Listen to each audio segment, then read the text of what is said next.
y Esquer. Yo no he hecho ninguna concesión, bueno, una pequeñita al principio. Yo he traído todas en euskera.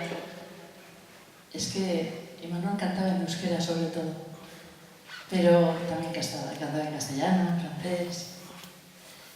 Y os agradezco un montón porque sé lo difícil que es atenerse a la belleza de la propia música.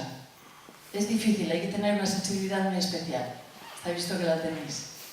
Pero aún así os lo agradezco mucho, os lo agradecemos mucho. Porque hay que poner algo de su parte, hay que poner de su parte, eso está claro. Sobre todo que hemos optado por no traducir las canciones, porque no tiene sentido. Son canciones de amor, desamor, como todas las del mundo.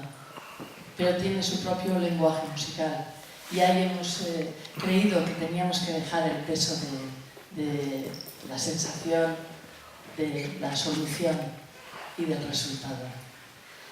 Y también las palabras, aparte de estas tonterías que estoy diciendo, las habíamos dejado en manos de Miguel Hernández, porque también éramos conscientes de que veníamos en el momento en que se estaba homenajeando a esta persona maravillosa que es Miguel Hernández, y que supongo que aquí será infinitamente más conocida que en el País Vasco, pero que allí lo es mucho y que le queremos enormemente y le conocemos un poquito.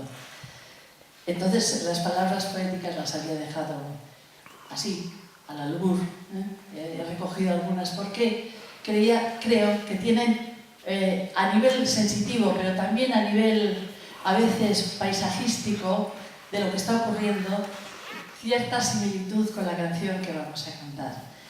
Esto es una nana, ¿os suena? Pues lo que vamos a cantar es una nana. Y no dice esto exactamente, pero podría decirlo. Mujer morena resuelta en lunas, se derrama hilo a hilo sobre la cuna.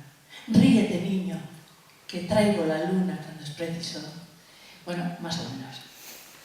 Y esta habla de otras cosas, pero podría ser esto exactamente.